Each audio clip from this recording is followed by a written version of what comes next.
Hello friends, welcome to SSC coaching centre. दोस्तों, आज के वीडियो में मैं आपके लिए यहाँ पे भिन्न भी समझाऊंगा और कैलेंडर के भी दो क्वेश्चन कराऊंगा जो कि बहुत इंपॉर्टेंट है। तो यहाँ सबसे पहले तो मैंने भिन्न का सवाल ले रखा है।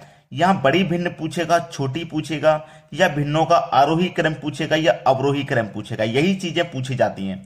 तो मैं सभी चीजें आपको निकाल करके दिखाऊंगा ताकि आपको कभी भी कोई समस्या ना रहे। अब ये आपके पास चार भिन्न है। सबसे पहले इसको देख लो, करने का तरीका क्या है। यहां पे आप हमेशा याद रखना कि दोनों का अंतर कर लेना। 7 और 8 का अंतर 1 आएगा और अंतर से ऊपर वाली संख्या में आप डिवाइड करोगे। 7 8 का अंतर 1, अंतर से जो ऊपर वाली संख्या है ना भिन्न की, उसमें डिवाइड कर दोगे आप। ठीक है।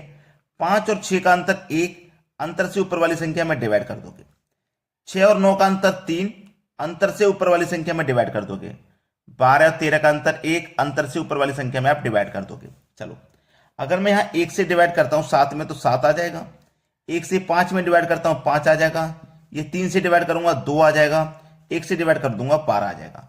अब सबसे बड़ा कौन है इसमें? देखो, सबसे बड़ा है 12, यानी कि ये आपकी बड़ी भिन्न हो गई।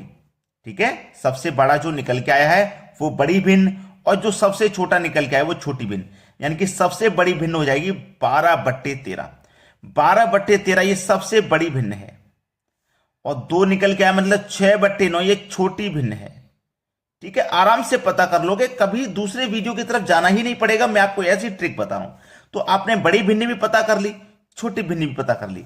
अब इसको आरोही क्रम में लिख दीजिए। आरोही का मतलब होता है बढ़ता हुआ क्रम, इंक्रीजिंग ऑर्डर।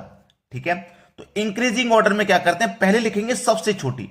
तो सबसे छोटा 2 है। ठीक है, ये किससे निकल के आया? 6/9, यानी कि 6/9 ये सबसे छोटी भिन्न है। अब इससे बड़ी वाली लिखो, 2 से बड़ा देखो 5 है, यानी कि 5/6 इससे बड़ी भिन्न है। ठीक है, अब 5 से बड़ा 7 है, यानी कि 7/8 इससे बड़ी भिन्न है। 7/8 सबसे बड़ा 12 है, यानी कि 12/13 सबसे बड़ी भिन्न है। यह होता है आरोही क्रम, यानी कि इंक्रीजिंग ऑर्डर। यह आपने आरोही क्रम में लिख दिया, आरोही क्रम में आपने लिख दिया। अब अवरोही क्रम पूछे तो अवरोही का मतलब होता है डिक्रीजिंग ऑर्डर, यानी कि घटते हुए क्रम में लिखना। घटते क्रम का मतलब पहले सबसे बड़ा क्रम लिखेंगे। सबसे बड़ी है 12/13। अब 12/13 यानी कि उससे छोटी कौन सी है? 12 से छोटा देखो 7 है, यानी कि 7/8। 7 से छोटा 5 है, यानी कि 5/6। सबसे छोटा 2 है, यानी कि 6/9। ये हो गया का अवरोही, यानी कि घटते हुए क्रम में लिखना, डिक्रीजिंग ऑर्डर। सब कुछ आपने यहां पे सीख लिया। बड़ी भिन्न निकालना, छोटी निकालना, आरोही क्रम को लिखना, अवरोही क्रम को लिखना, ये सारी चीजें आप समझ गए। चलिए अब देखेंगे एक और प्रश्न। अगला प्रश्न है, इसमें भी सही भी चीजें मैं आपको सिखाने वाला हूं। ठीक है, यहां पर भी आप वही सीखेंगे, छोटी भिन्न, बड़ी भिन्न, आरोही क्रम, अवरोही क्रम। देखो, तरीका मैं आपको फिर से वही बताऊंगा। 5 और 15 और 16 में अंतर देखेंगे, 1 का है। अंतर से हमेशा ऊपर वाली संख्या में आप डिवाइड करोगे। 8 और 3 यहां पे इंपॉर्टेंट क्वेश्चन में देख समझ लेना। अब यहां पे प्रॉपर भिन्न नहीं है। ये प्रॉपर भिन्न क्या होती है? 15/16, यानी कि नीचे का हर जिसका बड़ा होता है वो प्रॉपर भिन्न होती है, लेकिन इसका हर छोटा है। तो ये भिन्न तो पहले से ही बड़ी हो गई, आपको इसमें कुछ करना नहीं है, नहीं करना इसमें भी कुछ। क्योंकि देखो, प्रॉपर भिन्न होती है, जैसे ऊपर वाली संख्या छोटी है, नीचे वाली बड़ी, ये प्रॉपर भिन्न है। लेकिन यहां ऊपर वाली संख्या बड़ी है और नीचे वाली छोटी, तो ये प्रॉपर भिन्न नहीं है। ये संख्या पहले से ही बड़ी है, ये वाली जो भिन्न है ये पहले से बड़ी है, याद रख लेना। इसको आपको हल नहीं करना है, ये तो बड़ी है पहले से ही। इसको हल कीजिए। इसका अंतर 1 आ जाएगा, अंतर से ऊपर वाली संख्या में डिवाइड करेंगे।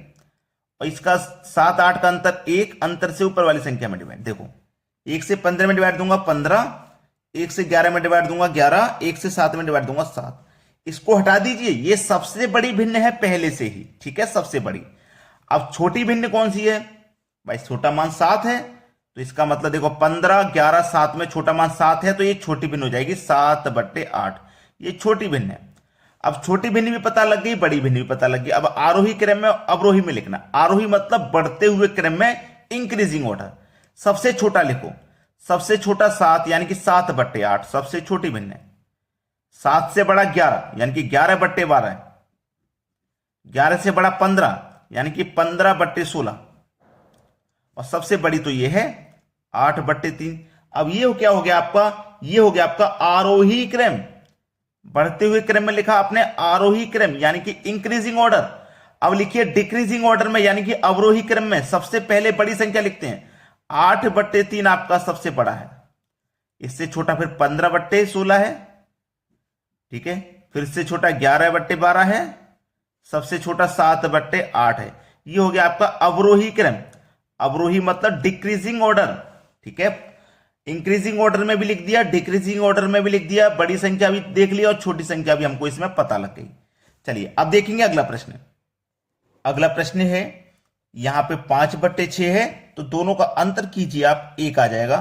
अंतर से ऊपर वाली संख्या में डिवाइड, 3 और 4 का अंतर कीजिए, 3/4 का अंतर 1 आ जाएगा। अंतर से ऊपर वाली संख्या में डिवाइड कर देंगे 3 में। 5 और 8 का अंतर 3 आ जाएगा, अंतर से ऊपर वाली संख्या में डिवाइड करेंगे। 6, 7 का अंतर 1 आ जाएगा, अंतर से ऊपर वाली संख्या में डिवाइड करेंगे। वही करेंगे, बड़ी संख्या निकालेंगे, छोटी संख्या, आरोही क्रम अवरोही क्रम, क्योंकि यही 4 संख्याएं पूछी जाती हैं। चलिए 1 से 5 में डिवाइड करेंगे 5 बार, 1 से 3 में करेंगे 3 बार, 1 से 6 में करेंगे 6 बार, 3 से करेंगे 5 में तो 3 एक कम 3 जाएगा, 2 बचेगा, 20 हो जाएगा, 0.20, 3 6 18 यानी कि 1.6 हो गया। अब सबसे छोटी संख्या 1.6 यानी कि 5/8 सबसे छोटी है, पता चल गया। बड़ी संख्या पता कीजिए, सबसे बड़ा 6 है यानी कि 6/7 सबसे बड़ी है, यह भी मालूम हो गया, यानी कि बड़ी भिन्न भी पता हो गई, छोटी भी।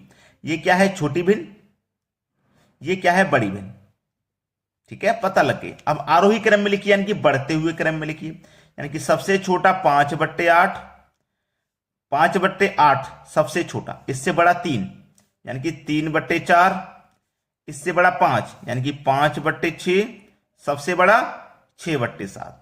ये आपका आरोही क्रम हो गया, आरोही क्रम, ठीक है। आरोही क्रम आपने लिख लिया, अवरोही लिख दो। अवरोही मतलब घटते हुए क्रम में, तो सबसे बड़ा 6/7 है, 6/7, इससे छोटा ये है 5/6, इससे छोटा ये है 3/4, सबसे छोटा 5/8। ये अवरोही क्रम हो गया यानी कि डिक्रीजिंग ऑर्डर में लिख दिया। तो उम्मीद करता हूं सभी को अच्छे से समझ में आ गया होगा, कोई परेशानी यहां पे आपको नहीं रहेगी। चलिए अब देखते हैं आगे। अगला प्रश्न है, मैंने आपसे पहले ही बोला था कि 2 क्वेश्चन मैं आपको कैलेंडर के कराऊंगा, ठीक है। चलिए प्रश्न इंपॉर्टेंट है, यदि 30 जनवरी 2013 को गुरुवार हो तो 2 मार्च 2013 को कौन सा दिन था। अच्छा सवाल है। उसने बोला है 30 जनवरी का दिन गुरुवार है। देखिए जनवरी का महीना कितने दिन का होता है, 31 दिन का होता है, जिसमें से उसने 30 जनवरी की बात कह दी है तो 30 को माइनस कर देंगे, बचेगा कितना, 1। जनवरी के महीने में 1 दिन बचा। अगर वो 30 की जगह 15 जनवरी दे देता तो 31 के महीने में से हम 15 घटा देते, 20 जनवरी कह देता तो हम 20 घटा देते, यानी कि उस महीने में से हम उतना ही घटा देंगे जितने तारीख का दिन उसने दिया है, जो बचेगा उसे लिखेंगे, यानी कि जनवरी के महीने में 1 दिन बचा, ठीक है। अब जनवरी के बाद आएगा फरवरी का महीना, तो देखिए लीप ईयर है कि साधारण वर्ष है, तो फरवरी का जो महीना आपका 28 दिन का रहेगा।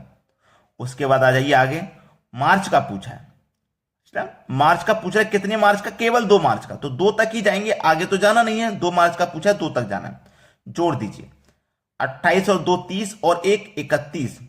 31 में क्या करोगे, हमेशा 7 से डिवाइड, 7 से डिवाइड दोगे तो 7 चौके 28 तक कट गया, 4 बार में 28 तक कट गया, 3 शेष बचा। तो हमको जो मतलब है, इससे तो कोई मतलब है नहीं, ये तो हमने काट दिया है। जो रिमाइंडर बचता है ना शेषफल, उससे हमको मतलब होता है। अब देखिए हमारे पास कौन सा दिन था, पहले गुरुवार का दिन था, हमारे पास दिन था गुरुवार का। अब 3 शेष बचाना तो 3 जोड़ दो गुरुवार में, 1 2 3, गुरुवार के बाद शुक्रवार, शनिवार, रविवार, कौन सा दिन हो जाएगा आपका, रविवार का दिन आ जाएगा। कितने आसानी से आपने बना लिया, देखो कोई दिक्कत आई क्या आपको, बिल्कुल नहीं आएगी। अब देखेंगे अगला प्रश्न। अगला प्रश्न है, 30 दिन वाले महीने का अंतिम दिन सोमवार है तो उसी माह के 15वें दिन कौन सा दिन है। अच्छा सवाल है।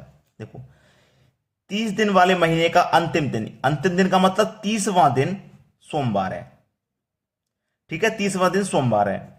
अब देखिए कोई भी दिन 7 दिन के बाद में रिपीट होता है, तो 30 तारीख का जब सोमवार है तो 30 से 7 दिन पहले भी सोमवार होगा, 7 दिन पहले मतलब 23 तारीख का सोमवार होगा, ठीक है, 23 तारीख का सोमवार होगा।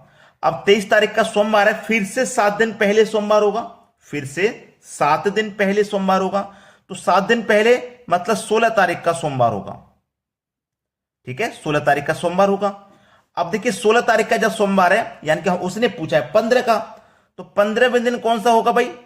16 तारीख का सोमवार है तो 15 तारीख का एक दिन पहले का, यानी कि रविवार होगा। होगा कि नहीं होगा? यानी कि रविवार होगा। पहला ऑप्शन सही हो जाएगा। तो आप ऐसे प्रश्न को तो इसी तरीके से आसानी से हल कर सकते हैं, क्योंकि आपको मालूम है कि कोई भी दिन 7 दिन के बाद रिपीट होता है। तो अगर आपने वीडियो को लाइक नहीं किया तो लाइक कर दीजिए, और अगर शेयर नहीं किया तो शेयर कर दीजिए। ठीक है दोस्तों, धन्यवाद।